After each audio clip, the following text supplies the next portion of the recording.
السلام عليكم ورحمة الله وبركاته. أنا اسمي طارق محمود اللي ما يعرفني. النهارده هنتكلم عن الناس.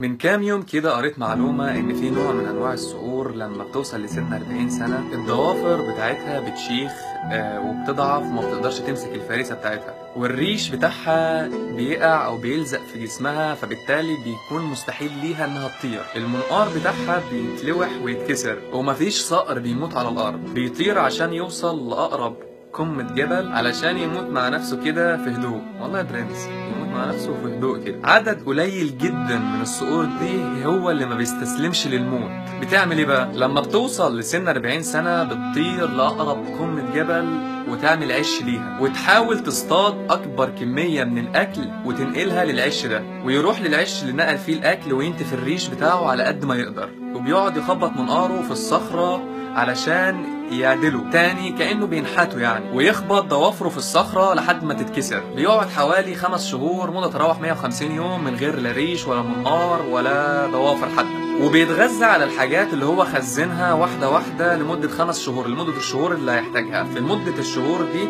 بيطلع له ريش جديد وبيطلع له منقار جديد وبيطلع له ضوافر جديدة، أكنه اتولد من جديد. ممكن في الوقت ده يعيش كمان 30 سنة على 40، يعني ممكن يعيش 70 سنة، خلاف الصقر اللي هو استسلم من الموت أصلا وماتوا عنده 40 سنة. لا، ده طلع الجبل وعمل كذا وخزن أكل وقص ريشه وضوافره كسرها وطلع له جديد. طيب معنى ده كله ايه بقى؟ يعني الكلام اللي انا قلته ده كله معناه ايه بقى؟ معناه احنا اللي بنختار حياتنا امتى تخلص وامتى تنتهي. في واحد هيجي لي دلوقتي ويقول لي اللي ربنا كاتبه، اللي ربنا كاتب لنا كل حاجه. طبعا الامر بيد الله وربنا اللي كاتب لنا كل حاجه، بس ربنا سايب لنا حريه الاختيار، احنا اللي بنختار.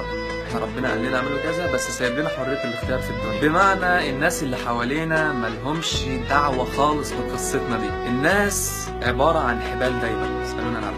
الناس عباره عن حبال دايما المتغطي بيهم عريان، بمعنى محدش هيساعدك قد نفسك ولا هيقف جنبك قدها. ما تعتمدش على حد، انت اكتر حد فاهمك، محدش تاني هيفهمك قد نفسك. انت فاهم نفسك انت عايز ايه وعايز توصل لايه. حلمك ده بتاعك انت مش بتاع الناس، وما بقاش حد ينفع حد في الزمن اللي احنا فيه ده. اي حد بيعمل حاجه لواحد مستني قدامها 100 حاجه تتعمل له، فما تعتمدش على حد. ابدأ بنفسك واشتغل انت واعمل اللي نفسك فيه. كده انا خلصت الحلقه بتاعتي. نصيحه من واحد ملوش اي لازمه، عايز تعمل بيها اعمل، مش عايز ما تعملش. في دماغك انت، عيش لنفسك. سلام.